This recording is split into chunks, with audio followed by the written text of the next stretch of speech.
네, 시청자 여러분 편안한 주말 보내고 계십니까? 토요 랭킹쇼 지금 시작하겠습니다. 네, 스튜디오에는 정미경 전 국민의힘 최고위원, 박상규 채널A 개건 해설위원, 최진봉 성공회대 교수, 정혁진 변호사 나오셨습니다. 네, 네 분 어서 오십시오. 안녕하십니까? 자, 저희가 준비한 첫 번째 한 랭킹 주제부터 확인해 보시죠. 네, 한동훈 검수 원복.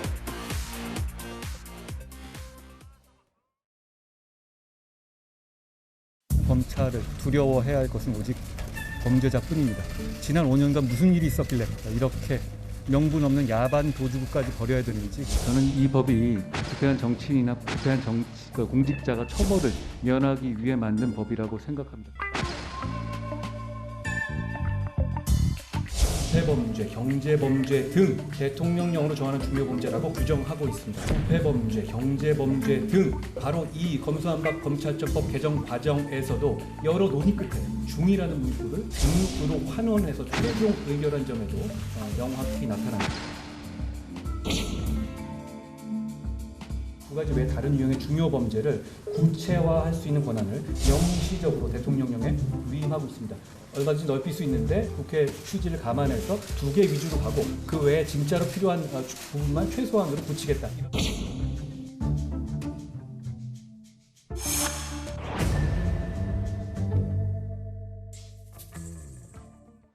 네, 다음 달 검찰의 수사권 축소를 앞두고 법무부가 이 대통령령을 고쳐서 검찰의 수사권을 다시 복구하겠다 이렇게 한동훈 장관이 직접 밝혔죠.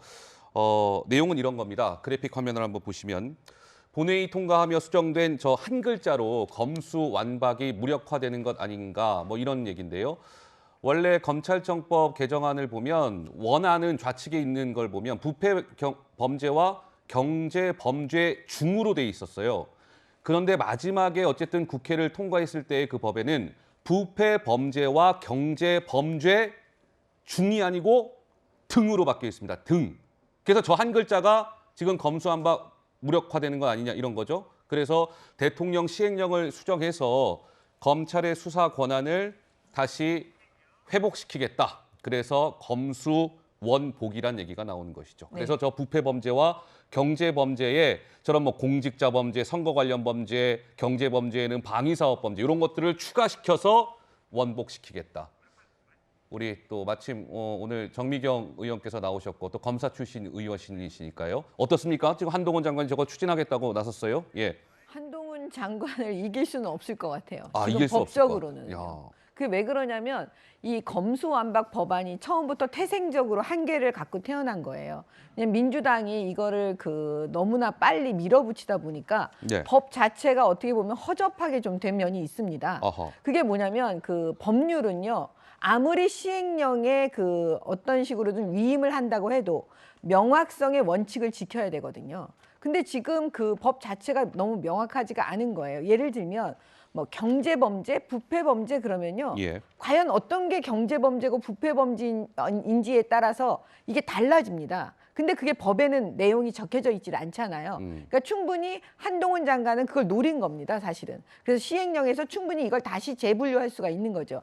예를 들면 처음에 검찰에서 수사할 수 있는 6개 범죄 중에 공직자 범죄가 있었습니다. 그다음에 선거 범죄가 있었습니다. 그 범죄를 다 빼버렸거든요. 수사하지 못하도록. 근데 잘 보십시오. 공직자 범죄 중에서 예를 들어서 직권남용이에요. 그러면 직권남용으로 인해서 어떤 피해를 줬어요. 그러면 그게 부패 범죄가 될 수도 있는 거거든요. 네. 그러니까 그런 식으로 이제 재분류를 해서 그렇군요. 그 공직자 사범 중에 일부는 부패 범죄로, 그런 경제 범죄로 이렇게 할 수 있기 때문에 제가 볼 때는 지금 이 국면에서는 한동훈 장관을 이길 사람이 없습니다. 네, 이 검찰청법 개정안 앞서 보신 것처럼 이렇게 바뀐 이유는요. 당시 박병석 국회의장 중재안에 따른 것이었습니다. 그런데 이 중이 등으로 바뀐 것에 대해서 당시 민주당 내에서도 우려가 있었습니다. 아, 그래요? 네, 지난 4월 이수진 의원이 이렇게 글을 올린 것이 있습니다. 등과 중에 대한 의미가 크다. 등에 대해서는요, 어떻게 되냐면요. 무엇 중이라고 하면은 무엇을 범위 안에서 해야 하는 일이고요. 반면 무엇 등이라고 하면은 무엇 말고도 다른 것도 정할 수 있게 된다라고 이미 그렇게 우려를 표명한 바가 민주당 있습니다. 이소진 의원은 참고로 판사 출신 의원 아니겠습니까? 네, 맞습니다. 네, 정혁진 변호사님. 결과적으로 민주당이 이런 개정안을 통과시켰다는 점에서 이제 와서 법률 위반 이런 거를 주장하기에는 좀 머쓱한 게 아닐까 싶기도 한데 어떻게 보십니까? 일단 검수완박 관련된 법은 두 가지입니다. 형사소송법과 검찰청법이거든요. 그런데 형사소송법 원안을 갖다가 검수완박 관련해서 제가 그때 봤을 때 네. 기가 찼어요. 말이 안 됐어요. 왜냐하면 형사소송법에 검사라고 하는 단어가 무지하게 많이 나오는데 그걸 그냥 다 빼버린 거예요. 그러니까 법 자체가 앞뒤가 안 맞아가지고 형사소송법 그 개정 원안은 다시 거의 원래대로 그냥 돌아갔고 예. 네. 그다음 검찰청법은 검사가 수사를 개시할 수 있는 범죄의 범위를 대폭 축소하겠다라는 것이었는데 예. 그런데 제가 나중에 이제 중에서 등으로 바뀐 다음에 보니까 과연 이전 검찰청법 규정과 뭐가 다르냐? 예를 들면 이런 거거든요. 그 박상규, 최진봉 중 대통령령으로 정하는 대한민국 국민 이렇게 되면 그때는 박상규 의원님이나 최진봉 교수님 둘 중에 한 분이나 두 분밖에 들어갈지가 않는데 네. 그런데 박상규, 최진봉 등 대통령령으로 정하는 대한민국 국민 이렇게 해버리면 정미경 의원님도 이제 대한민국 국민이시고 네. 저도 대한민국 국민이기 때문에 저희 둘이 들어가도 상관이 없는 거거든요. 그러니까 네. 대통령령으로 그 중요 범죄를 마구마구 늘려도 사실은 전혀 법적으로 이상한 것이 아닌데 네. 그런데 지금에 와가지고 어떻게 민주당에서 저런 이야기를 할까? 오히려 그 한동훈 장관에 대해서 비판하면 비판할수록 예. 본인들이 어떻게 민주당이 여당이었을 때 압도적인 과반수 여당이었을 때 어떻게 일을 했는지를 오히려 그 드러내는 그러한 모습이 아닐까 그런 생각이 듭니다. 네. 네. 갑자기 박상규, 최진봉 두 분이 소환이 되셨어요. 자, 이른바 이 검수완박 법안을 사실상 무력화하는 법무부의 시행령 개정안에 민주당은 거칠게 한동훈 장관을 몰아붙였고 한동훈 장관 역시 법대로 했다. 이렇게 물러섬이 없었습니다. 영상으로 확인해 보시죠. 한동훈 장관이 너무 설친다. 법무부 장관이 법을 무력화시키면서 수사 범위를 확대하는 그러한 무리수를 범하고 있습니다. 한동훈 장관의 이러한 무소불위 행태를 좌시하지 않을 것입니다. 저희가 조폭수사, 마약수사 하면 안 되겠어요? 설치잖아요. 그러면 해야 맞는 거고 저희는 그런 판단을 했고 요 몇 년 동안에 지금 이렇게 시행해 왔지 않습니까? 이렇게 기이한 제도로 대통령이자 차기 대선 주자로 평가받는 한동훈 법무부 장관의 기고만장한 폭주가 끝을 모르고 있습니다. 국회의 입법권을 정면 부정하며 시행령 쿠데타를 일으키고 있는 행위는 반드시 책임을 져야 할 것입니다. 국회가 만든 법률이 그렇게 돼 있는 건데 그 법률대로 하는 것을 시행령으로 법률을 무력화에 판다는 식으로 얘기하는 것은 법에도 맞지 않고 상식에도 맞지 않는 이야기입니다. 네, 검찰 수사권을 다시 이제 좀 복원시키려고 한동훈 장관이 나서자 민주당이 한 장관을 향해서 거의 뭐 맹폭을 가하고 있습니다. 우상호 비대위원장은 너무 설친다. 박홍근 원내대표는 기고만장하다. 기동민 의원은 한동훈 장관은 정쟁 유발인 것 같다. 전공이 법이 아닌 것 같다. 우리 최 교수 한 말씀 하실까요? 저는 한동훈 장관이 뭐 지금 그 법률적 그러니까 문구를 가지고서 저렇게 하시는 건데 저는 입법 취지는 맞지 않아요. 저 법을 만들 당시에 검경 수사권 조정 때문에 검찰의 수사권을 좀 줄이고 경찰의 수사를 할 수 있도록 그렇게 만든 거잖아요. 그 입법 취지를 만든 과정에 이제 여야가 합의가 안 되다 보니까 아마 저 중을 등으로 바꾼 것 같아요. 그러니까 허점이 있는 건 맞아요, 법에. 그걸 이용해서 지금 시행령으로 원래 검찰의 수사권을 좀 줄이려고 했던 걸 다시 늘리는 거잖아요. 그럼 이거는 행정부가 입법부의 권한을 침해했다고 볼 수밖에 없어요. 입법부가 행정부를 견제할 수 있는 권한은 법을 만드는 것밖에 없습니다. 입법부가 뭘로 삼권 분립이 돼 있는 나라고 입법부의 권한은 법을 만들어서 행정부가 너무 폭주하지 않도록 제재하고 또 제한을 두는 이런 역할을 하는 건데 그 취지 자체를 완전히 위반한 형이에요. 물론 법적으로 법률적으로 문제가 없다 이렇게 얘기할 수 있겠죠. 그 뭐 문구만 보면 그렇게 돼 있습니다. 그것도 민주당이 잘못한 거긴 하지만 그럼에도 불구하고 아무리 행정부라 하더라도 저런 걸 이용해서 원래 그 법의 취지에 맞지 않게 행동하는 것은 예. 제가 볼 때 국민들도 그렇게 좋게 보지 않을 거라고 생각합니다.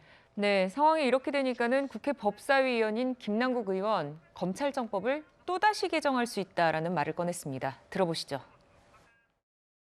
결국 이게 지금 법률을 문헌적으로 자의적으로 해석을 해서 이렇게 확대 해석하고 있는 차원이기 때문에 차후에 명백하게 중으로 바꾸거나 하는 이 법안도 제출할 예정입니다. 등을 중으로 아예 법안을 그럼 다시 바꿔버리겠다라는. 네, 그렇게 생각하고 있습니다. 지금 뭐 민주당이 다수당이니까 100% 쉽지는 않을 거라고 생각이 됩니다. 법사위원장 자리를 좀 양보한 그런 상황이기 때문에요. 또 어려움은 난관은 있는 것 같습니다. 네, 현재 민주당 지도부는 구체적인 방안에 대해서는 말을 아끼고 있지만요. 검찰청법을 재개정하거나 또 국회법을 개정해서 시행령 통제를 강화하는 안을 검토하고 있는 것으로 알려져 있습니다. 자, 박성규 의원님, 현재 국회 법사위원장, 운영위원장 모두 국민의힘 소속인데 이 민주당의 안이 현실성이 있을까요? 현실성이 없죠. 없다라고 잘랐습니다. 김남국 의원도 자인했지만 어렵다는 건데 불가능하다는 것에 그 곤혹스러움을 표현한 말입니다. 왜냐하면 이게 상임위원장뿐만 아니고 이 논어에 이런 이 사자성어가 있잖아요. 욕속부달. 속도를 욕심내면 이르지 못한다. 그러니까 그때도 대통령 취임과 대통령이 가장 가지고 있는 막강한 권한 중에 하나인 거부권 행사를 염두에 두고 검수완박, 또 검찰과 경찰 수사권 분리 법안을 그렇게 밀어붙였던 거 아닙니까? 그러다 보니까 너무 빨리 스피디하게만 가다 보니까 이수진 의원도 얘기했지만 틈새가 생긴 거예요. 그래서 박병석 수정안에서 마지막에 이제 등자로 바뀐 것은 당시 민주당에서 뭔가 이 협상을 위해서 국힘 쪽에 타협안 하나 제시해야 되는데 그래서 이제 등자로 바꿔준 거 아닙니까? 그런 부분들이 이수진 의원 같은 경우에 판사 출신으로서 본능적인 정치적 이 판단뿐만 아니라 법적으로 이거 나중에 문제가 될 수 있다. 그래서 설마가 현실이 된 겁니다. 그래서 사실은 뭐 법을 재개정한다고 하지만 위원장도 지금 현재 국힘 쪽이 장악하고 있고 또 설사 그것을 갓난 신고 끝에 본회의 통과를 시킨다고 하십시다. 대통령 거부권이 또 기다리고 있잖아요. 또 뭐 한동훈 법무장관에 대한 해임 건의안을 통과시킨다고 하는데 건의안은 건의안이잖아요. 건의하는데 대통령이 안 받아들이면 그만입니다. 알겠습니다. 자, 윤석열 정부가 취임한 지 100일도 채 되지 않았지만 민주당과 한동훈 법무부 장관 마주칠 때마다 얼굴을 굉장히 좀 붉혔죠. 다시 화제가 됐던 장면들이 있었죠. 화면으로 준비했습니다. 만나보시죠. 이 논문을 일저자로 썼습니다. 이모하고 같이. 누구와 같이 썼다고요? 이모하고요. 이모. 기증자가 한아무개라고 나옵니다, 지금. 그리고 거기에 해당되는 것이 영리법인이라고 나옵니다. 의원님 아까 말씀하신 건데 한땡땡으로 나온 거 있지 않습니까? 한 프레임 같습니다. 제 딸 이름이 영리법인일 수는 없죠. 대검검사급, 고검검사급, 평검사 전부 다 한동훈 장관이 다 해버렸습니다. 이런 전례가 있어요? 과거에 의원님께서 장관이실 때 검찰총장을 완전히 패싱하시고 인사를 하신 것으로 백도 없는 말 하지 마십시오. 아니 이렇게 전문성이 없어서 인사구조 하실 수 있겠어요? 내규가 있어야죠. 지난 5년간 이래 왔는데요. 의뢰받는 걸 한다는 게 어디 있어요? 여기가 무슨 동네 구멍가게도 아니고. 지난 그럼 5년간 구멍가게처럼 해왔다는 말씀이시죠?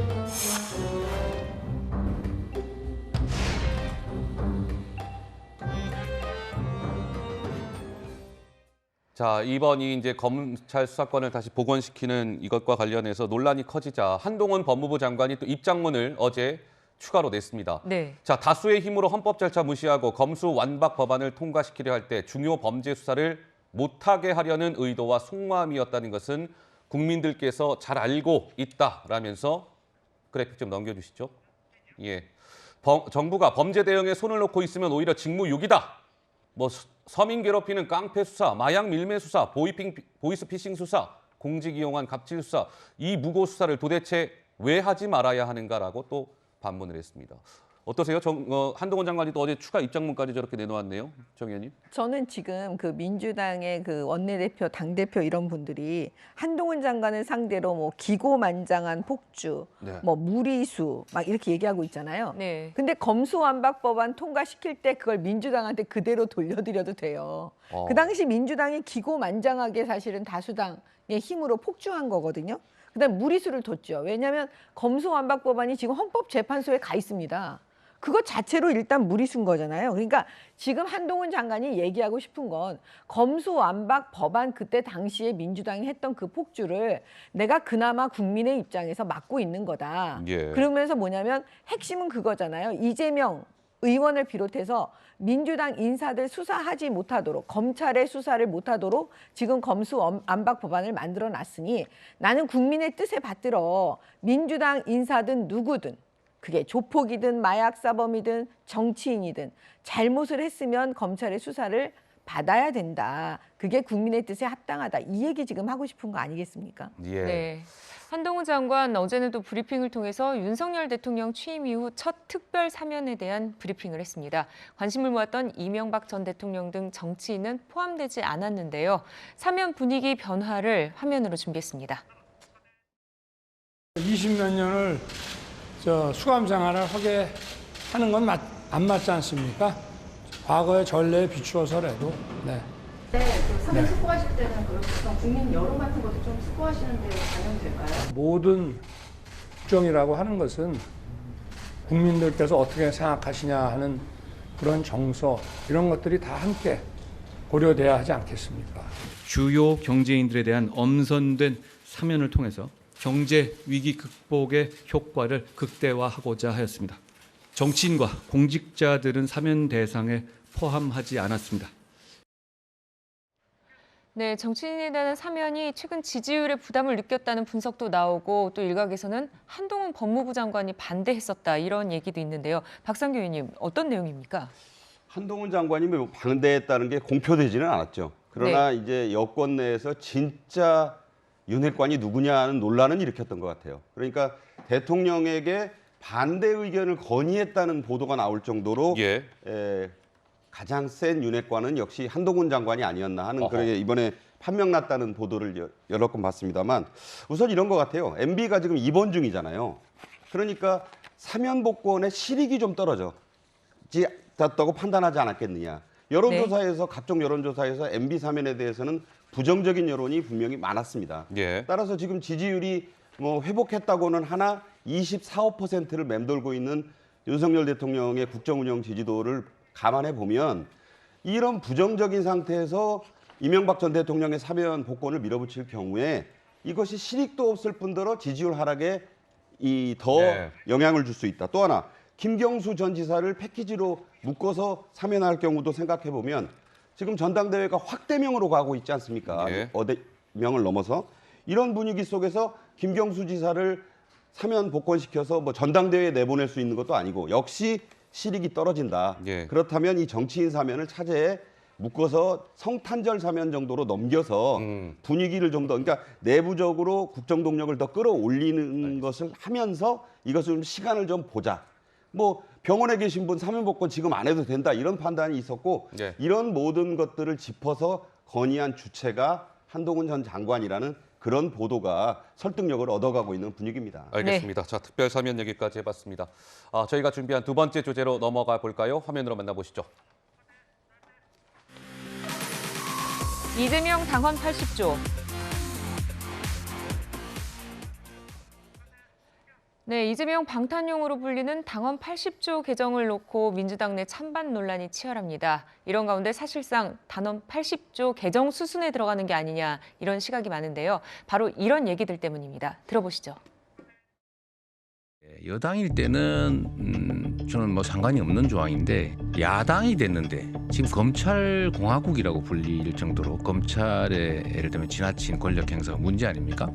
아무나 그냥 기소해놓고 무죄가 되든 말든 이런 검찰권 남용이 충분히 있을 수 있고 여당의 정부의 야당 침탈 루트가 될 수 있다라는 점에서 저는 기소만으로 하는 것은 적절치 않다. 검찰의 야당 탄압의 통로가 된다라는 측면에서 저는 고려할 필요가 있다고 보고요. 야당이 되면 특히 지금처럼 윤석열 대통령과 한동훈 검찰총장의 정치보복 수사에 노출되어 있는 이런 상황을 고려해야 된다. 저희 생각이고요. 친명, 비명할 거 없이 모두 대상이 되어 있다. 이 문제는 단순히 이재명 당대표 후보만을 대상으로 해서 검토하는 문제는 아니다. 네, 보면 유력한 당대표 후보인 이재명 의원 그리고 민주당 지도부 또한 긍정적으로 보고 있다 이런 의미로 보이는데요. 정혁진 변호사님, 개정 가능성이 높다는 의미로 봐야 될까요? 그냥 뭐 개정한다는 이야기 같이 보이는데 저는 사실 납득이 안 되는 것이 왜냐하면은 모든 범죄가 기소됐을 때 그 직무가 정지가 되는 것이 아니고 당원에 보면은 명백하게 부정부패 관련된 범죄로 되어 있거든요. 네. 그렇다라고 하면 부정부패 관련된 범죄로 기소가 됐어도 아무런 문제가 없다는 것인가. 그다음에 당원 80조 3항을 보면요. 윤리심판원이 조사를 갖다 한 다음에 조사한 결과 이런 기소가 부당하다. 그리고 예컨대 대표적으로 정치 탄압이라고 그 명시적으로 밝혀 있거든요. 그러니까 정치 탄압으로 인해 가지고 기소가 된 것이다. 이렇게 됐을 때에는 이러한 징계를 취소하거나 정지할 수 있도록 규정까지 되어 있어요. 네. 그런데도 이 규정을 없앤다라고 하는 것은 그 정치 탄압도 없고 그럼에도 불구하고 그 부정부패 관련된 범죄를 저질렀어도 그렇다고 하더라도 민주당에서는 그런 사람에 대해서 아무런 징계도 하지 않겠다라는 뜻인가?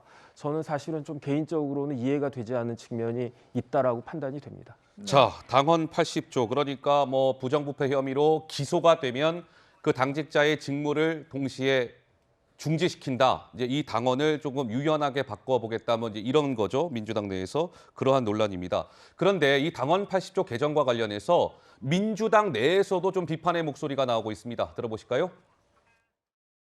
그건 원래 뭐 오얏나무 밑에서 뭐 가끔도 매지 말라고.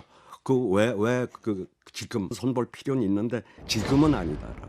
저는 정말 좀 창피합니다. 민심의 반환이고 내로남불의 계보를 하나 더 있는 것이다. 라고 생각합니다. 야당 때 만든 걸 갖다 지금 이제 또 야당 됐으니까 검찰에 침탈 루트로 된다. 그래서 없애겠다. 이거 어이없는 거 아닙니까? 이런 논의 자체를 민주당에서 하는 것이 굉장히 불필요하고 소모적이라고 생각이 듭니다. 이 이슈 자체가 사실은 아이러니하게도 이재명 의원님의 입지를 굉장히 좁아지게 하는 것이다. 그러니까 조금 전에 제가 잠깐 말씀드린 것처럼 저렇게 기소와 동시에 정지가 된다라는 거를 좀 유연하게 바꿔보겠다는 겁니다. 근데 왜 하필이면 이 시점에 확대명이라는 얘기가 나오고 있는 가운데 왜 하필이면 이 시점에 저 당헌 80조에 손을 대려고 하는 겁니까라는 논란인 것이죠. 어떻습니까? 우리 최 교수께서는? 일단 저거는 당원들이 그 청원을 한 거예요. 국민청원 사이트처럼 당원청원 사이트가 있는데 거기서 7만 명 정도가 아마 사인한 걸로 알고 있습니다. 5만 명 이상이 되면 당이 공식적으로 입장을 밝혀야 돼요. 그렇죠. 대표가. 답변해야죠. 그래서 거기서 출발을 한 거예요. 근데 지금 앞서 몇 분이 그 인터뷰에 나온 것처럼 저기 이재명 의원이 지금 가족 관련된 수사를 받고 뭐 본인이 대상이 되는지 제가 모르겠습니다만 수사가 진행되는 과정에 이게 진행되다 보니까 그게 뭐 이재명 구학이다 이런 얘기까지 나오고 있는데 사실은 누가 대표가 이재명 의원이 대표가 될 가능성이 좀 높지만 누가 대표가 되든 그 대상이 될 수 있어요. 그리고 당직자 사무처 당직의 사무처에 근무한 당직자들은 다 대상입니다. 그러니까 검찰이 유일한 기소권을 갖고 있는 우리나라의 권력은 검찰 권력입니다. 검찰 권력이 만약의 경우에 정치적 목적과 정치적 수사를 해서 민주당에게 영향을 주려고 한다면 충분히 가능할 수 있는 시나리오를 생각해 볼 수 있는 거죠. 그래서 저는 이제 이번에 논의되는 과정에 있어서 이걸 없애는 문제 가지고 얘기하다가 사법부의 1심 판결을 보고하자 이렇게 좀 중재안이 모여지고 있는 것 같아요. 저는 그 정도는 어느 정도 합의점이 찾아질 거라고 봅니다. 검찰이 기소는 할 수 있지만 기소됐다고 모든 사람이 범죄가 있다라고 단정할 수는 없는 거잖아요. 무죄 추정의 원칙 때문에. 그래서 사법부가 1차적으로 1심 판결을 내렸을 경우에 그 경우를 보고 하는 것으로 어느 정도 합의가 된다고 하면 저는 큰 문제가 없을 거라고 보여지고요. 뭐 앞으로 논의를 통해서 합리적인 방안들을 찾아내야 될 것으로 생각을 합니다. 네, 당대표 자리를 놓고 경쟁하고 있는 이재명 후보와 박용진 후보. 5번째 토론회에서 이 후보의 사법 리스크 문제를 두고 정면 충돌했습니다. 토론회 장면 보시죠. 자기가 무고하다는 거를 자료를 내라 이렇게 얘기하시던데 어디서 보니까 제가 문제가 있다는 자료를 박 후보가 내는 게 정상 아닌가요? 입장을 분명히 좀 하셔서 괜한 논란 만들지 말자 이렇게 하시면 될 문제고요. 제가 수사기관도 아니고 이재명 후보가 뭘 잘못했는지 제가 관심을 가질 이유도 없고요.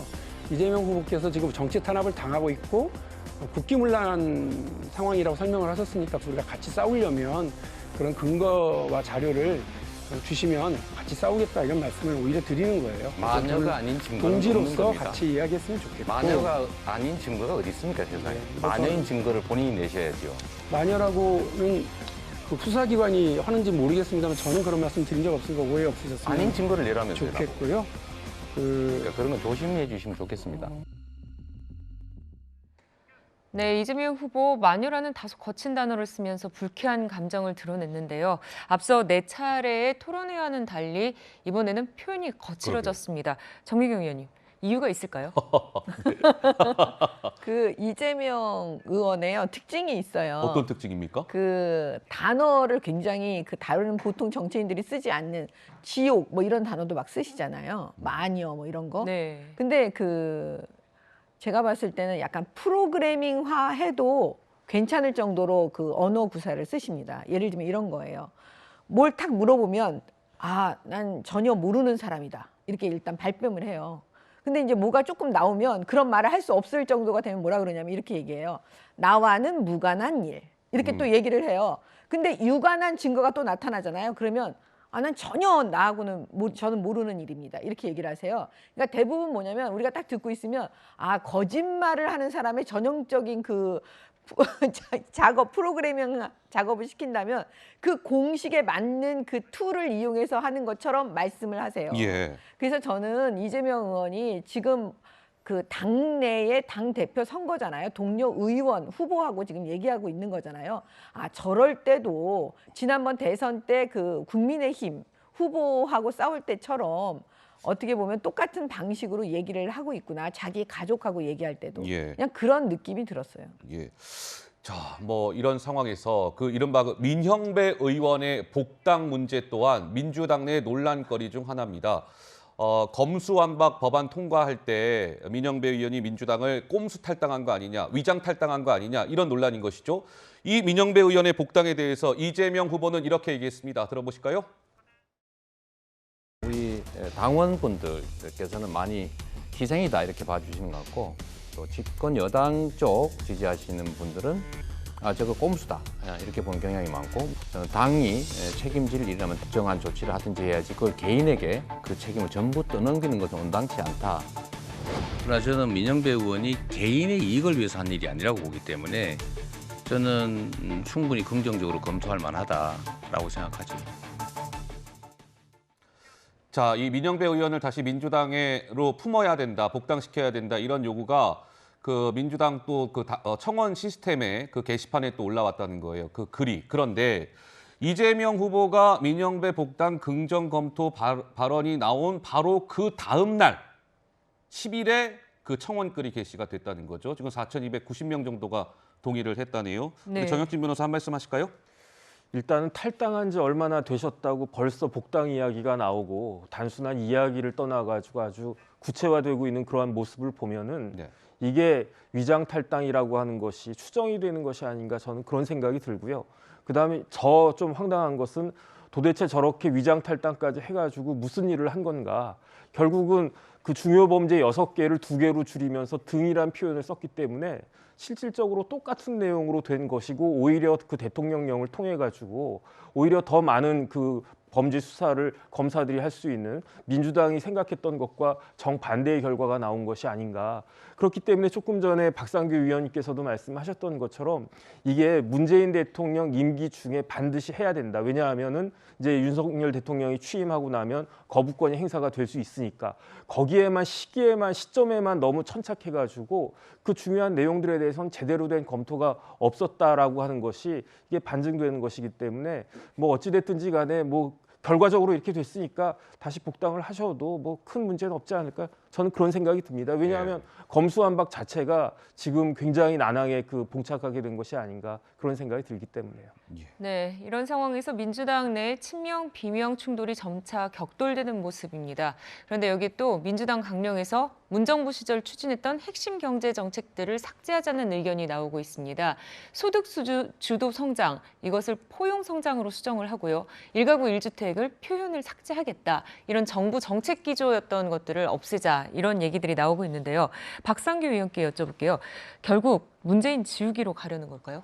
뭐 문재인 지우기라고까지 딱 잘라 말할 수는 없지만 지금은 이재명 시대를 선포하는 그런 대관식으로 가고 있다는 느낌은 받아요. 네. 왜 그러냐면 예. 이제 2년 총선까지 채 남지 않았습니다. 20개월 남짓 남았고 이번에 이제 확대명 분위기로 전당대회가 8월 28일 날 이제 최고위원까지도 거의 4명이냐 3명이냐만 남겨놓고 있고 9명 중에 8명이냐 7명이냐 할 정도로 지도부까지 완전히 이재명 의원이 장악할 것이 거의 자명해지고 있지 않습니까? 예. 따라서 과거 정부가 논란을 가지고 있었던 여러 가지 정책들에 대한 전면적인 이 신장 개업이 좀 필요하지 않나 그런 생각을 지금 이재명 의원 본인과 또 이재명 의원을 지지하는 그 개딸 또 뭐 제명인의 마을 같은 팬덤들이 요구하는 겁니다. 예. 그러니까 십자군 원정을 이룰 때 당시에 교황이 그런 얘기를 했잖아요. 신이 원하신다.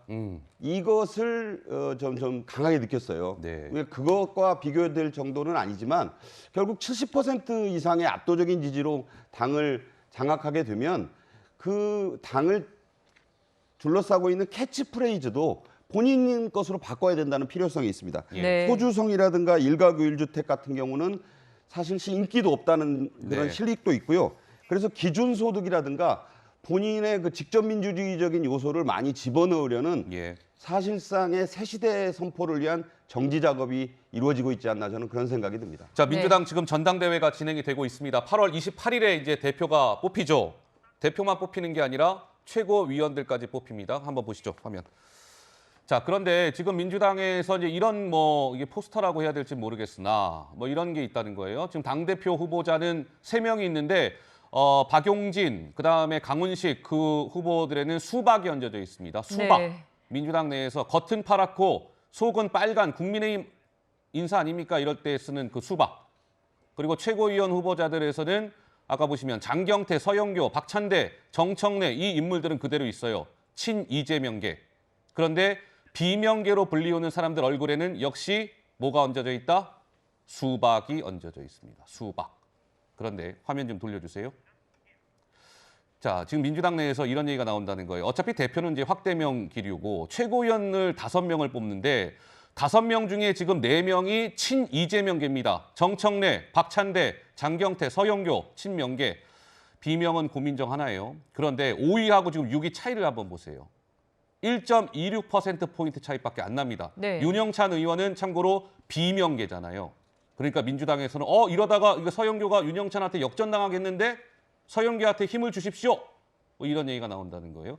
우리 최 교수 보시기에는 어떻습니까? 이게 이재명계로 급속도로 당이 재편되고 있는데 너무 또 원사이드한 것도 좀 바람직하지는 않아 보이긴 합니다만 우리 최 교수 의견은 어떠세요? 그러니까 저 1.26% 차이니까 아직 모르잖아요. 모르죠. 어떻게 될지 몰라요. 모르죠. 저거는 결과를 지금 현재 어느 정도 어떻게 될 거다 얘기할 수 있는 상황이 아니라고 저는 봐요. 그렇기 때문에 저는 끝까지 가봐야 된다. 그러니까 지금 말씀하신 것처럼 지금 앞서고 있는 5분 같은 경우에 고민정 의원을 빼고 나머지 분들 같은 경우에는 아무튼 이재명계로 분류되는 분들이니까 그런 우려가 있긴 한데 저거는 모르는 상황이라 지금에서는 저렇게 갈 거다 이렇게 단정적으로 얘기할 수 있는 상황이 아니고요. 좀 더 지켜봐야 된다. 그리고 이제 지역을 돌아가면서 하고 있기 때문에 지역마다 약간의 그 변화가 있을 수 있거든요. 그런 점에서 본다고 하면 지금 상황에서는 단정할 수 없고 좀 더 시간을 지켜보고 막판에 가서 어떤 경우가 나올지를 좀 봐야 될 것 같습니다. 알겠습니다. 민주당 전당대회 얘기까지 했고요. 저희가 준비한 3번째 주제로 넘어갑니다. 화면으로 만나보시죠. 자, 이준석 기자회견 3번째 주제입니다. 자, 오늘 오후에 이준석 국민의힘 대표가 기자회견을 하겠다고 예고를 진즉에 했었죠. 여의도에서 할 것 같습니다. 그런데 아직까지 이준석 대표가 어디서 몇 시에 기자회견을 하겠다라는 것을 예고하지 않고 있습니다. 네. 지금 제가 조금 전에도 검색을 해봤는데 아직 기사 뜬 게 없어요. 2시에 한답니까? 시간 공지가 됐군요. 2시에 오늘 기자회견을 한답니다. 2시에 여의도의 한 카페에서 하는 걸로 알려져 있죠. 자, 그런데 이준석 대표가 어제는 기자회견 전까지 전화기를 꺼둘 거다. 이런 얘기도 있고요. 우리 정미경 의원께 여쭤볼게요. 이준석 대표 이제 2시에 기자회견 1시간 한 10분 정도 후에 기자회견을 한다는 건데 대단한 폭로 같은 걸 할까요? 어떻습니까? 저는 그럴 것 같지 않습니다. 그럴 것 같지 않으세요? 예, 그럴 것 같지 않고 사실은 이 가처분 하는 거에 대해서 저를 포함해서 많은 분들이 반대를 했잖아요. 만류하고. 그랬으니까 본인도 아마 생각을 많이 하고 좀 찜찜했을 거라고 저는 봐요. 이 가처분 내는 것 자체도. 그러니까 왜 내가 가처분을 냈는지 이 부분에 대해서 국민들께 직접 얘기를 하고 싶었던 것은 아닌지. 그러니까 이 대표 입장에서 생각해 보면 그 정도 수위로 얘기하지 않을까 저는 그렇게 봅니다. 네. 이 대표 엊그제는 또 무너진 건물에 영업합니다라는 현수막이 걸린 사진을 SNS에 올리기도 했습니다. 네. 그러면서 쌓는 건 2년, 무너지는 건 2주라는 짤막한 글을 남기기도 했는데요. 근데 저 2년과 2주가 뭔가 좀 의미가 있어 보이죠? 네, 그렇습니다. 2020년 총선 참패 이후에 대표를 지내면서 대선과 지방선거에서 승리했다, 이런 것을 강조하는 것 같고요. 무너지는 건 2주, 이것은 내부 총질 문자 공개 후에 주호영 비대위 체제 전환 기간이라고 보는 분석도 있습니다. 박상규 의원님, 네. 자, 어떤 얘기를 하고 싶었던 걸까요? 그야말로 본인이 큰 선거를 대표로서 2개를 이겼고 또 그 이전에 이제 오세훈 시장과를 당선시키는데도 기여를 하지 않았습니까? 3번의 선거를 사실상 승리로 이끌었던 그 자신의 업적을 부각시키면서 네. 동시에 그렇게 어렵게 당을 반석 위에 올려놓았다는 주장을 하고 있는 거죠. 네. 그런데 이제 이번 수해도 보면 그 수해 때 저런 모습이 많지 않습니까? 한꺼번에 그냥 무너지는 데는 2주가 아니라 뭐 20분 안에도 이루어진 데가 있잖아요.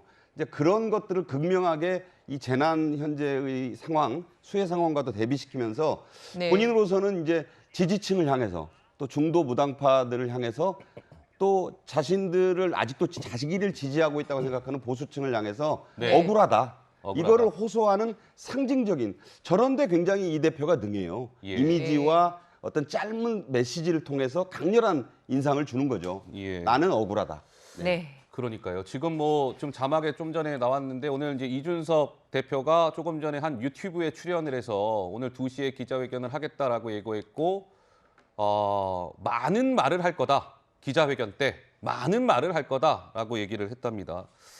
어떤 말들을 쏟아낼지. 박지원 전 국정원장은 이준석이 오늘 윤석열 대통령을 향해서 뭐 대포를 쏠 거다.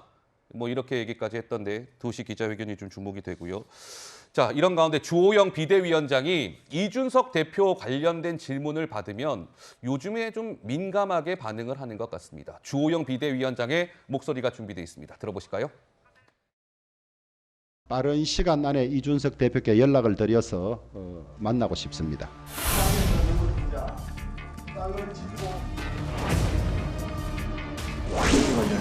이 자리에서 이야기 그만하고 좀 장소에 맞는 걸 좀 물어봐. 장소에 맞는 걸 좀 물어봐. 저희들이야 만나기를 바라죠. 그래서 직간접적으로 만났으면 좋겠다는 뜻을 여러 차례 전했는데 접촉이 이루어지지 않고 있습니다. 그러니까 최 교수님 어떻습니까? 이 대표가 2시 기자회견 때 뭐 많은 말을 할 거다라고 유튜브에서 얘기를 했다는데 뭐 오늘 이후에 또 어쨌든 국민의힘은 이 대표의 발언을 가지고 또 뭐 또 혼란을 거듭할 수밖에 없겠네요. 그렇죠. 예. 그러니까 또 어떤 얘기를 하느냐가 중요하다고 그러니까요. 저는 봐요. 이게 파장이 어느 정도 커질지를 모르니까 뭐 우리가 예상하기가 어렵지만 많은 말을 하겠다고 하는 것을 보면 여러 가지 얘기를 할 것 같긴 해요. 한 가지 현안뿐만 아니라 예를 들면 가처분 신청 그 한 건만 가지고 얘기하는 게 아니라 지금까지 본인이 뭐 느끼고 있는 여러 가지 그 감정들 이런 것까지 다 표현하지 않겠어요? 잘 아시는 것처럼 윤석 대표는 뭐 감정 표현이 있어 상당히 좀 좋게 얘기하면 솔직하게 하는 거야 아니면 노골적으로 표현하는 경우 많거든요. 직설적인 화법을 쓰는 경우도 많고요. 근데 그게 이제 윤석열 대통령까지 갈지는 아직은 모르겠어요. 그러니까 당에 있는 윤핵관들이나 당을 향해서 본인을 쫓아내려고 하고 몰아냈던 여러 가지 상황에 대한 울분을 토하는 그런 표현을 할 가능성은 저는 있다고 보거든요. 예. 그래서 수위가 어느 정도 될지는 모르겠지만 그럼에도 불구하고 이준석 대표가 오늘 여러 가지 얘기들을 쏟아내면 그건 이제 뭐 국민의힘에게는 혼란이 올 수밖에 없죠. 그리고 이제 여론들이 그걸 받아 기사를 쓰고 이러면 결국은 이 이제 논란이 주호영 비대위가 출범했음에도 불구하고 그럼에도 불구하고 상당히 큰 파장을 일으킬 가능성은 충분히 얘기를 볼 수 있을 것 같습니다. 네. 우리 정미경 의원께 한번 여쭤볼게요. 사실 정미경 의원께서는 이번 논란이 있었을 때 이제 고심 끝에 최고위원직을 사퇴하셨고 이준석 대표하고도 좀 접촉을 하셨던 것으로 제가 알고 있고 근데 이준석 대표가 좀 잘 설득이 안 되던가요? 좀 어떻습니까? 정미경 의원님. 네. 사실은 설득이 됐으면은 여기까지 안 왔겠죠. 예, 이렇게까지 안 됐겠죠. 예, 그다음에 사실은 저는 그렇게 생각해요. 정치를 하면서 지금 당이 저보다 먼저이다. 그러니까 정치인들은 아마 다 그렇게 생각을 할 거예요. 대의가 먼저이잖아요. 근데 아무리 억울해도 지금 대표 입장에서 이 대표 입장에서는 이 대표는 대장이기 때문에 당이 먼저여야 합니다. 그러니까 본인이 억울해도 이런 가처분 해가지고 당이 더 혼란스럽게 만든다면 사실 그 정치적 책임을 또 대표는 져야 되기 때문에요. 저는 이게 당에게도 안 좋고 본인에게도 안 좋고 도대체 왜 이게 이겨도 이긴 게 아니고 저도 진 게 아닌데 왜 이런 일을 하는지 정말 이해가 좀 안 가요. 그러니까 아무리 억울해도 국민들께서 진짜 많이 알아주시지 않아요? 지금 억울하다는 거 많이 알아주시니까 여기서 그냥 조금 물러나서 조금 쉬고 있으면 또 기회가 오거든요. 저는 지금이라도 멈춰라. 계속 말씀드리고 있습니다. 지금이라도 멈춰라. 네. 이런 가운데 최근 국민의힘 안에서는 주호영 비대위 체제 전환과 함께 권 원내대표 거취 문제 얘기도 나오고 있습니다. 직접 들어보시죠. 의원총회에서 한 번 더 진임을 한 것이 그게 확고한 리더십을 제대로 정립하는데 더 좋은 방법 아니겠는가? 저는 그런 절차를 한번 거치는 것은 나쁘지 않다고 생각을 합니다. 새롭게 원내대표를 뽑고 이런 것보다는 일종의 재신임 절차 같은 것은 한번 다시 의원총회에서 좀 의견을 묻고 더 원내대표 일을 좀 힘있게 할 수 있는 그런 방법이 되지 않을까요? 지금까지 있었던 총체적인 상황이 어쨌든 원내대표가 피할 수는 없습니다. 이제 책임을 져야 되는데 어떻게 질 거냐 하는 부분은 누구 한 사람이 너 그만둬라. 이것보다는 의총에서 이 문제를 한번 물어보는 것이 현명한 방법이 아닌가. 본인이 원내대표 자체를 사퇴하든지 하지 않는 이상은 어려운 일이기 때문에 어쩔 수 없는 부분이 있는 것 같고 만약에 들어오게 된다면 본인이 그런 비판을 의식해서 역할을 잘해 주시는 게 중요한 것 같습니다. 네, 주호영 비대위원장은 또 권성동 원내대표를 비대위에서 배제하는 문제를 고민해보겠다 이런 얘기도 나왔습니다. 여기에 대해서 권성동 원내대표는요. 말이 되는 얘기를 해라 이렇게 또 얘기를 했고요. 네, 권 원내대표 어떻게 하는 게 좋을까요? 정혁진 변호사께서 보시기에는 비대위에 참여하는 게 맞을까요? 아니면 책임을 지고 빠지는 게 맞을까요? 일단은 비대위가 구성됐다는 것 자체는 당이 정상 상황이 아니다. 비상 상황이란 뜻이잖아요. 왜 당이 정상이 아니게 됐습니까? 거기에 대한 책임을 누가 집니까? 당 지도부가 제대로 역할을 하지 못했기 때문에 비상적인 상황이 발생을 한 거고 그렇다라고 하면 당 지도부는 누구이냐?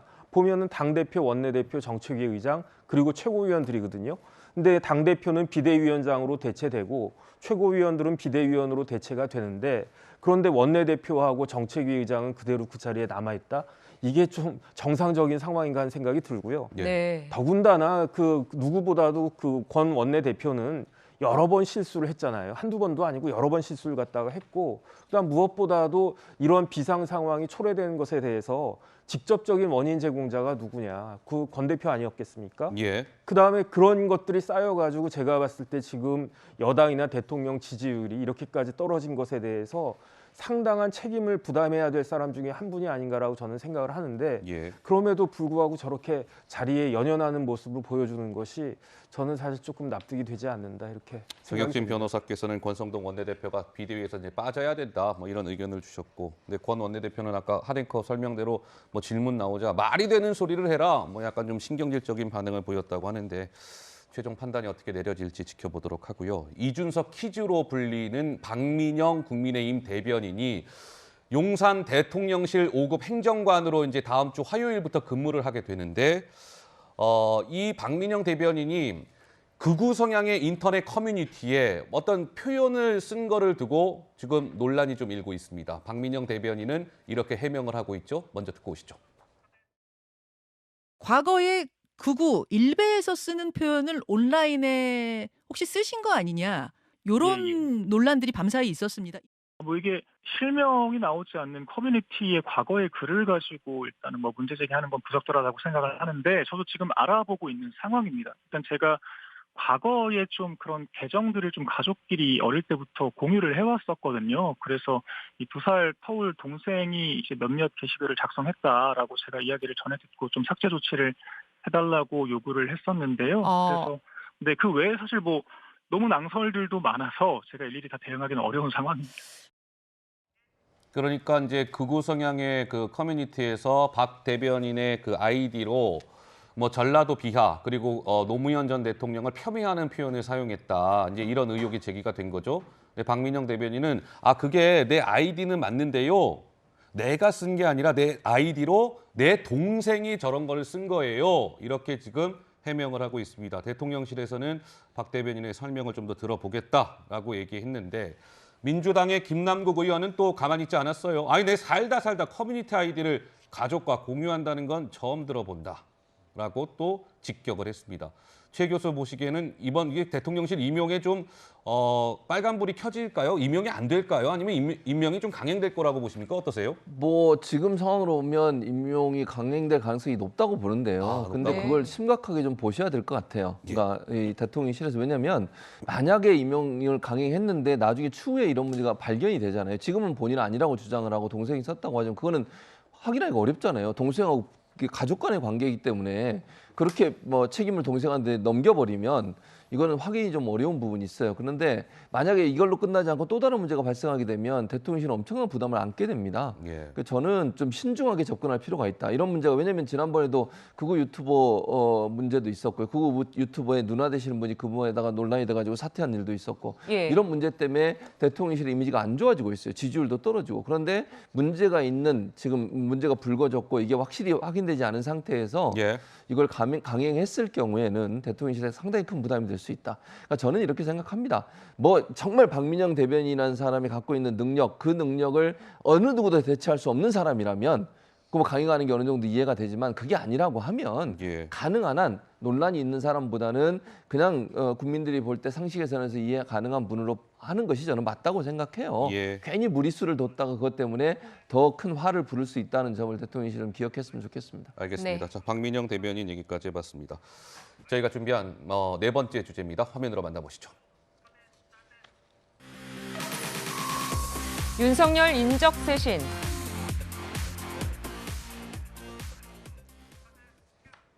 네, 윤 대통령 취임 이후 가장 큰 변화 중에 하나인 도어 스태핑, 그러니까 출근길 약식 기자회견이죠.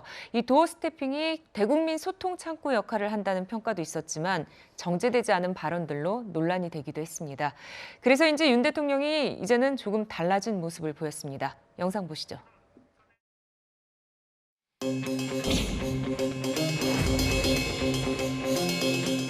이 정도로 도어 스태핑 하시는 건 좀 어떠세요? 물어볼 거 있으면 물어봐요.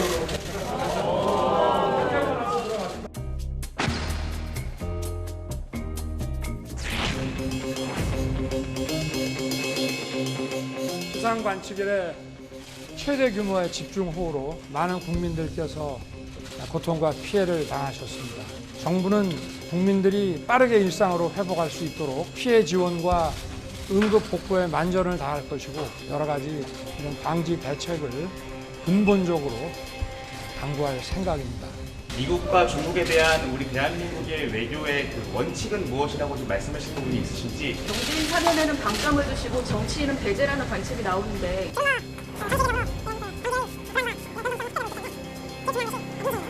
자, 오늘 하루 수고하시고 또 궁금한 거 있으시면 대변인 통해서 또 말씀을 드리겠습니다. 네, 윤 대통령 먼저 짤막한 모두 발언을 내놓는 식으로 도어 스태핑을 진행했습니다. 국정 현안에 대한 화두를 먼저 제시한 건데요. 박상규 의원님, 이런 변화는 좀 어떻게 봐야 됩니까? 만시지탄인데 빨리 할수록 좋았다. 저는 이런 생각이 들어요. 그러니까 아까도 그 싱크에 나오지만 뭐든지 물어보세요. 무슨 프로그램 제목 같은데 사실 여기서 화가 시작된 겁니다. 기자들이라는 게 더군다나 도어 스태핑을 기다리고 있는 기자들은 좀 속된 표현을 빌자면 사냥감을 찾는 매의 눈빛들을 하고 있거든요. 모든 예상하지 못한 질문들이 쏟아져 나오는 가운데 대통령이 대비가 안 되면 사고가 나게 돼 있는 겁니다. 근데 이제 모두 발언으로 그날 할 얘기를 먼저 제시를 해서 발제를 하고 거기에 따라오는 짤막한 두세 개로 정리한 뒤에 끝낸 뒤에 자세한 것은 대변인에게. 이게 미국식이에요. 그 진작 이런 도어 스태핑 방식으로 갔으면 소위 그 여러 번의 그 참사가 있었지 않습니까? 사고라고 할 수 있고 그런 것들을 줄일 수 있었다는 점에서 이런 방식의 변화는 빨리 시도할수록 좋았고 이제부터라도 몇 가지를 좀 대통령이 먼저 던지고 거기에 대해서 준비된 답변으로 하는 거. 그리고 이제 곤란한 질문이 나오면 본인의 이제 그 침묵 모드라든가 여러 가지 표현이 있잖아요. 꼭 답하지 않아도 됩니다. 그리고 자세한 것은 홍보수석이나 대변인이 답하게 하겠다. 이런 방식으로 가야죠. 바람직하다고 봅니다. 그동안에는 이제 기자들 막 질문을 먼저 받았는데 어제부터는 대통령이 먼저 모두 발언을 하면서 화두를 던지는 형식으로 도어 스태핑이 좀 바뀌었습니다. 자, 윤석열 대통령이 며칠 전에 비가 엄청나게 많이 왔을 때 자택에서 전화로 지시한 것을 두고 논란이 일었죠. 한덕수 국무총리 그리고 강승규 대통령 시민사회 수석은 이렇게 뭐랄까요? 항변, 설명 이런 걸 했습니다. 목소리 직접 들어보시죠. 이미 벌써 그 대통령께서 머물고 계시는 그 자택에도 그러한 그 모든 시설이 거의 뭐 완벽하게 다 갖추어져 있죠. 그러니까 그런 지휘는 뭐 큰 문제 없이 진행될 수 있다. 좀 더 모든 비밀이 좀 더 보장될 수 있는 그런 통신 수단들이 다 있습니다. 거의 벙커 수준이라고 보셔도 될 것 같아요. 대통령이 계신 곳이 곧 바로 상황실입니다. 또 실시간을 보고로 받고 계셨고요. 또 지침도 내리고 대책이 진행되고 있었습니다. 국민이 고통을 겪고 있는 재난을 정쟁으로 삼고 있는 것이죠, 야당이. 비에 대한 예고가 있다 그래서 비가 온다 그래서 대통령이 퇴근을 안 합니까? 상황이 왔을 때 그 상황에 대처라는 것이죠. 어제 대통령께서도 그런 부분에 있어서 한치도 착오가 없으셨습니다. 네, 뭐 하여튼 이번 이 논란과 관련해서 정 의원님, 뭐 야당에서는 윤석열 대통령을 향해서 뭐 컨트롤 타워가 아니라 전화로 했다고 해서 뭐 폰트롤 타워냐, 뭐 엄청나게 공세 수위를 높이고 있더군요. 저는 그걸 민주당에서는 입이 10개라도 그런 공격을 해서는 안 된다고 보는 게요. 과거에 이재명 의원이 이제 도지사 시절에 그 이천 물류 화재가 났을 때 떡볶이 먹방인가요? 그거 찍고 있었거든요. 아, 이 영상 이게 그때 그 영상이죠? 네. 그때 민주당이 뭐라고 했는지 아십니까? 뭐 어디에 있든 도지사가 다 거기서 지휘할 수 있다. 막 그런 식으로 얘기를 했었어요. 그러니까 우리 국민들께서 윤석열 대통령께 질문하시거나 예를 들어서 야단을 치시는 건 괜찮지만 지금 이 국면에서 민주당이 저렇게 얘기하는 건 좀 맞지가 않다. 그런 생각이 드는 거예요. 좀 부끄럽지 않나 이런 느낌이 들고요. 사실 저는 이렇게 봅니다. 그 지금 만약에 용산이 아니고 청와대였으면 그 다 아시겠지만 대통령 언제 퇴근하시는 거 우리 못 보잖아요. 알 수가 없죠. 언제 출근하는지 알 수가 없죠. 다 아시겠지만 그 청와대 안에 들어가 보면요. 밖에서 무슨 일 일어났는지 전혀 모릅니다. 사실은. 그런데 지금 용산으로 오시고 난 다음에 눈으로 봅니다. 대통령이 언제 출근하고 언제 퇴근하는지, 그다음에 건물 안으로 언제 몇 분에 들어가시는지 다 보잖아요. 그러면 그 당시에 이제 퇴근할 무렵에 서초동, 강남 얼마나 그 당시 치매가 가장 심했던 곳인데 눈으로 다 확인하셨습니다. 그러면 저는 더 그 현명한 지휘를 더 잘했을 거라고 저는 봐요. 그다음에 오세훈 시장하고 반드시 전화를 하셨을 거고요. 그 당시에 만약에 대통령께서 나 현장 어디 가겠다 이렇게 가겠다 그러면 참모들이 오히려 말렸을 거라고 보죠. 왜냐하면 그걸로 인해서 대통령이 뜨면 의전이 반드시 들어가니까 지금 이거 수습해야 되는데 대통령 의전까지 해야 되니까 지금 상황은 너무 복잡하니 일단 퇴근하셔서 저희가 추후 상황 보고 드리고 그다음에 지휘 받겠다. 아마 참모들이 이런 건의를 했을 거예요. 그래서 저는 그 부분 때문에 민주당이 정쟁을 이끌고 가는 건 맞지 않다고 보고요. 다만 여기서요. 그 대통령실의 참모들이 지금 과연 방송에 나와서 아까와 같은 그런 방식의 얘기를 하면 우리 국민들 입장에서는 거의 이게 도대체 뭐냐, 우리에게 염장 지르는 거냐라는 느낌이 들 수도 있거든요. 그러니까 지금 참모들에 대한 그 부분은 정말 쇄신이 필요한 시점이 아닌가 그렇게 바라보고 있습니다. 그렇군요. 네, 이런 상황에서 윤 대통령 다음 주 광복절 경축사와 취임 100일 기자회견을 통해서 국정 동력 확보를 모색할 거라는 전망이 나옵니다. 이와 함께 일부 참모진 교체 등 대통령실 개편도 단행될 것으로 알려졌는데요. 특히 경기도지사 선거에 나섰던 김은혜 전 의원을 홍보수석으로 투입하는 방안이 검토되고 있다고 합니다. 정혁진 변호사 보시기에는 이 김은혜 전 의원이 다시 등장하는 것은 어떤 의미를 담고 있을까요? 그러니까 윤 대통령 인수위 시절에 대변인도 맡았고 그랬는데 지금 이제 경기도지사 선거에서 패배한 이후에 좀 조용히 지내왔는데 홍보 수석으로 기용되는 것이 거의 확실시되고 있다고 합니다. 정말 그런가요? 어쨌든 뭐 김은혜 그 전 후보가 경기도 후보가 지사 후보가 홍보 수석으로 들어오는 것은 저는 괜찮다라고 생각이 드는 것이 괜찮다. 예. 솔직히 말씀드리면 누가 되든지 간에 홍보수석은 경질되어야 되는 것이 아닌가 저는 그런 생각이 드는 것이 여러 가지로 이런 문제 같은 것들이 생겼을 때 여기에 대해서 대처하는 것들이 너무나 미숙했고 그것으로 인해 가지고 대통령이 더 이제 지지율이 깎여 먹은 것이 아닌가 일단은 그런 생각이 들고요. 예. 그다음 저는 어떤 생각이 드냐면 지금 총리나 조금 전에 그 강승규 수석이나 다 말씀이 국민들의 도저히 공감할 수 없는 말씀을 계속 하시는 거예요. 예컨대 그 총리께서 뭐라고 말씀하셨냐면 모든 시설이 거의 완벽하게 구비가 돼 있다. 그런데 윤 대통령 지금 사시는 데가 단독주택도 아니고 아파트잖아요. 네. 상식적으로 아파트에 그런 대통령과 관련된 시설들이 완벽하게 구비가 될 수 있었을까? 더군다나 조금 있으면 이달 말이면 이사 가실 텐데 거기에 대해서 그렇게 되어 있을까? 그냥 필요한 시설 그 정도 이제 지시하실 수 있는 그런 필요한 시설들은 그 구비가 되어 있다. 이 정도로 말씀하시면 될 걸 갖다가 너무 과하게 말씀을 하시니까 저부터도 사실 믿질 못하겠고요. 그다음에 뭐 대통령이 계신 곳이 상황실이다. 이런 이야기가 어떻게 2022년에 할 수가 있는 이야기인지. 옛날에 이제 70년대나 80년대나 그렇게 권위주의적인 정부 시대에나 있을 수 있는 말들을 이렇게 그 수석들이 이렇게 말씀하시는 것을 보면은 그러면은 이제 국민들이 여기에 대해서 납득이 안 가는 거죠. 그래서 이런 부분들이 좀 그 대통령실에서 어느 정도는 좀 그 바로 잡혀야 되는 것이 아닌가 그런 생각이 듭니다. 네. 자, 이번에는 이 얘기 좀 해볼게요. 국민의힘 의원들, 당직자들 한 300여 명이 그제 서울 사당동의 수해 현장을 찾아서 복구 현장을 도왔습니다. 그런데 이 김성원 의원의 발언, 아직까지도 논란이 크게 일고 있습니다. 영상 확인해 보시죠. 솔직히 비 좀 왔으면 좋겠다. 사진 잘 나고. 박준 시간님. 아니.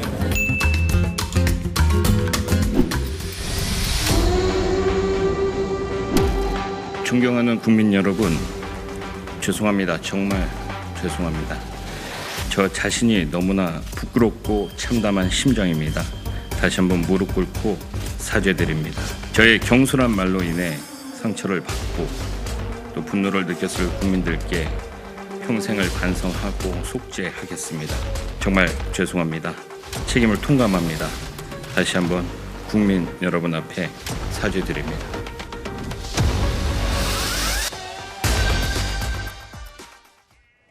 네, 국민의힘의 재선 의원 김성원 의원이 솔직히 비 좀 왔으면 좋겠다. 사진 잘 나오게 저 발언. 어제 사과했습니다. 죄송하고 정말 죄송합니다. 어떤 처분도 달게 받겠습니다. 내가 유일한 직책을 국회 그 예결위원회 간사직을 맡고 있는데 그거 사퇴하겠습니다. 라고 얘기했고요. 자, 대통령실에서는 김성원 의원의 저 실언이 나오자 미칠 지경이다라는 얘기까지 나왔답니다. 대통령은 지금 저렇게 민심을 좀 다독이는 행보를 하고 있는데 당에서 저렇게 사고 쳐서 미칠 지경입니다. 라는 얘기가 나왔다는 거예요. 우리 최 교수 보시기에는 김성원 의원이 예결위원회 간사직을 사퇴하겠다라고 했는데 수습이 좀 될까요? 수습이 안 될 겁니다. 저는 자기가 갖고 있는 직 예결위 간사라고만 얘기하시는데 국회의원직도 있잖아요. 그건 왜 사퇴 안 하시죠? 저는 저런 말을 어떻게 수해 복구 현장입니다. 저기에 있는 분들은요. 빗방울 하나만 떨어져도요. 가슴이 철렁철렁 내려앉습니다. 그 전날 밤에 침수가 돼가지고 정말 죽다 살아난 사람들 앞에서 솔직이란 말 썼어요. 또 솔직히 비 나왔으면 좋겠다. 그래서 사진 잘 나오게. 저분이 저기 간 이유가 사진 찍으러 간 거잖아요. 그러면 결국은 저게 국회의원에서 할 수 있는 얘기입니까? 국민을 대표하는 국회의원이 세비 받아가면서 일하는 사람이 어떻게 저 아픔을 달래지는 못할 망정 공감을 하나도 못하는 그런 말을 할 수가 있겠습니까? 저는 국회의원은 자격 없다고 생각해요, 개인적으로. 저 그냥 사과 저렇게 하는 거 물론 국회의원들이 맨날 문제 있으면 사과하고 그냥 넘어가잖아요. 또 이러고 넘어가고 모르겠습니다. 윤리 회부하겠다고 했는데 윤리에서 어떤 결정이 나온지를 지켜봐야 되겠죠. 그렇게 넘어가는 거 국민들이 좋아하지 않습니다. 다 아는 거거든요. 저런 수습으로 간다는 거. 처음에 사과도 제대로 안 하다가 문제가 되니까 사과하고 그래도 문제가 자제되니까 또 사과하는 저런 모습. 기본적으로 국민들이 좀 화가 난 게 뭐냐면 수해복구 현장에 온 사람의 태도 자체가 아예 기본적으로 수해를 당한 사람들의 마음에 공감을 못한다는 데 화가 나는 거예요. 예. 그런 분이 어떻게 국회의원을 하고 있고 우리를 대표하고 있냐. 자존심 상하는 거고요. 비참한 일입니다. 어허. 저 지역에 사는 분들 입장에서는요. 저런 사람이 또 저분의 지역구에 있는 분들 얼마나 창피하겠습니까? 저런 사람이 우리 지역을 대표하는 사람이다. 저는 결단하셔야 한다고 보고요. 예. 국민의힘도 이 문제를 그냥 위험에 넘어가면 앞으로 큰 화가 올 겁니다. 제발 제대로 잘 처리하시기를 바라겠습니다. 김성원 의원이 국민의힘 재선 의원이고 동두천시 연천군을 지역구로 둔 국회의원이죠. 예, 네. 하여튼 논란이 일파만파입니다. 예. 김성원 의원 실언 직후에 또 주호영 국민의힘 비상대책위원장의 발언도 논란이 됐습니다. 주 위원장 결국 입장을 바꿔서 김 의원을 윤리위에 회부하겠다고 밝혔는데요. 그 얘기 들어보시죠. 각별히 조심하라고 주의를 줬는데도 김 의원이 장난기가 좀 있어요. 평소에도. 그런데 큰 거 좀 봐. 큰 줄기 같아요. 정말 이해할 수 없는 발언으로 무리를 일으켜서 정말 참담하고 국민과 당원들께 낯을 들 수 없는 그런 지경입니다. 윤리위원회 절차를 밟지 않을 수도 없을 것 같습니다. 네, 주호영 비대위원장이 김성원 의원이 저렇게 장난기가 좀 있다 이렇게 해명한 것을 두고도 좀 논란이 일었죠. 네. 지금 김성원 의원의 이 발언과 관련해서 여기저기서 비판의 목소리가 지금 본물을 이루고 있습니다. 그 목소리도 잠깐 듣고 오시죠. 기가 막히는 거지. 저런 것 때문에 사람들이 국민의 힘이 지금 국민이 짐된다 그러잖아요. 국민의힘 요즘 윤리위원회 세게 나가잖아요. 그렇죠. 어느 정도 징계해야 됩니까? 그건 탈당 권유지 뭐. 왜냐하면 저 마인드가 저게 정상이 아니잖아요. 지금 농담이라도 사람이 그렇죠. 그러니까 농담할 장소가 따로 있지. 저 정도 인식이면요. 예. 국회의원 하면 안 됩니다. 자, 윤리위에 이제 회부가 김성원 의원이 될 것 같죠. 국민의힘의 징계 수위를 한번 보고 계십니다. 경고가 가장 낮은 수준의 징계고 점점 올라가는 거예요. 제명이 제일 강한 수준의 징계인데 우리 정 의원께서는 김성원 의원 이번 이 논란 관련해서 어느 정도 징계를 받아야 국민들 이 성난 마음이 좀 수그러들까요? 국민들께서는 저 징계 관심 없을 것 같아요. 징계 관심 없을 것 같아요. 왜냐하면 그냥 이미 마음이 너무 상하셨기 때문에 사실 제가 여기에 대해서 무슨 논평하는 것조차 너무 송구스럽고 죄송해요. 왜냐하면 국민의 마음을 정치인이 알지 못한다면 그냥 그건 버림받는 거기 때문에요. 여기서 과연 징계를 어떻게 한들 그게 무슨 의미가 있나 그런 생각도 들고요. 저도 사실 어릴 때 제가 이제 반지하에서 살아서 그냥 눈으로 보지 않아도 비가 왔을 때 어떤 피해를 입고 어떤 마음일지 알기 때문에요. 그냥 이거는 글쎄요. 이게 과연 국민들께서 용서하실 수 있는 부분일까? 저는 그런 마음입니다. 네, 박상규 의원께서는 좀 어떻게 해결할 수 있다라고 생각하시는지요? 지금 말씀하신 대로예요. 이 정치적인 해법을 생각한다면 아까 탈당 권유 이런 얘기 나왔는데 여러분 그 4개의 단계를 보면서 이준석 대표 생각이 나잖아요.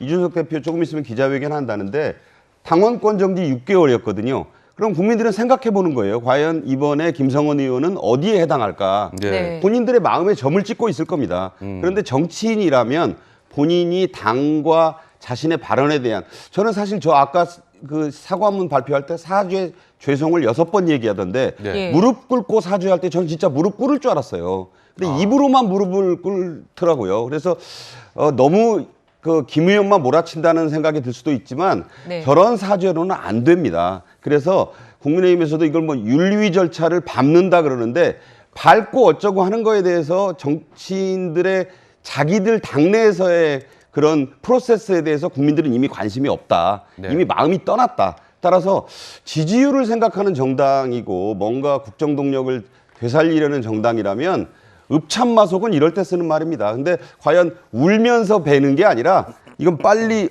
어금니를 깨물고 베어야 되는 상황이 아닌가 이렇게 생각합니다. 네, 국민의힘 내부에서는 이런 얘기가 나옵니다. 그때 그 수해 현장 도우러 갔을 때 의원들 당직자에서 300여 명이 갔거든요. 땀 흘리고 고생을 엄청나게 했답니다. 근데 김성원 의원 저 발언 때문에 그 300명 고생한 게 다 묻힌 거예요. 그래서 참 속상하다. 뭐 이런 얘기하는 분들도 많이 있었습니다. 네, 오늘 저희가 준비한 또 내용은 여기까지고요. 네 분과는 여기까지 이 얘기 나누겠습니다. 고맙습니다. 감사합니다. 자, 그럼 지금부터 올바른 우리말을 배워보는 시간을 갖겠습니다. 신압으로 우리말 코너죠. 지금부터 함께 하시겠습니다.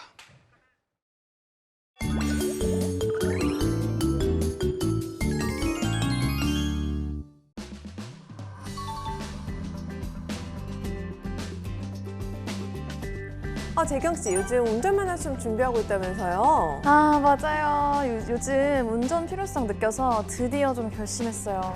지금이라도 늦지 않았어요. 제가 옆에서 많이 도와줄게요. 재경 씨를 위해서 이렇게 카 쉐어링도 준비했답니다. 진짜요? 요즘은 이런 자동차 공유 서비스가 잘 돼 있어서 진짜 편리한 것 같아요. 그런데 혜정 씨는 차 갖고 계신 걸로 알고 있는데 자동차 빌려오신 이유가 있어요? 네, 제 차가 수리에 맡겨져 있거든요. 저는 비 오는 날 노래 들으면서 운전하는 걸 좋아해서 평소처럼 가까운 곳으로 드라이브를 갔는데 포트홀 때문에 타이어가 손상됐어요. 포트홀이요? 네, 도로 파임을 뜻하는데요. 보통 오래된 아스팔트 도로에 발생하는데 도로가 움푹 파이면서 생긴 구멍 때문에 타이어나 범퍼가 손상이 될 때가 좀 많더라고요. 운전은 진짜 집중해서 해야겠다는 생각이 좀 들어요. 네, 신압으로 우리말 시간입니다. 주말을 맞아 가족들과 나들이를 갈 때 직접 운전을 하시는 분들이 많으실 텐데요. 운전을 하면서 맞닥뜨리게 되는 많은 상황과 관련된 용어들을 살펴보면 습관적으로 사용하는 외래어가 많습니다. 이런 외래어들을 우리말로 순화해보자는 취지로 준비했습니다. 오늘의 열쇠말은 자동차입니다. 먼저 영화 영상을 하나 보시겠습니다. 이 사고는 현재 빌라 한 동이 싱크홀 안으로 가라앉은 상태입니다. 네, 대형 싱크홀이 발생한 재난 상황을 다룬 영화의 한 장면인데요. 영화처럼 구멍이 크고 깊지는 않지만 도로 위에서도 싱크홀이 발생해 크고 작은 사고가 발생하기도 합니다. 도로 위 지뢰로 불리는 싱크홀은 땅속에 지하수가 흘러 형성된 빈 공간이 주저앉아 발생하는 웅덩이를 뜻하는데요. 우리말 땅꺼짐으로 순화할 수 있겠습니다. 다음은 기사 제목을 몇 개 보시겠습니다. 네, 기사 제목에 공통적으로 나오는 단어가 보이시나요? 바로 톨게이트인데요. 톨게이트는 고속도로나 유료도로에서 통행에 따른 요금을 받는 곳을 뜻합니다. 외래어 톨게이트는 우리말 요금소로 순화할 수 있겠습니다. 또한 요금을 뜻하는 톨비는 통행료로 바꿔 사용하면 좋겠습니다. 이번에는 사진을 몇 장 보시겠습니다.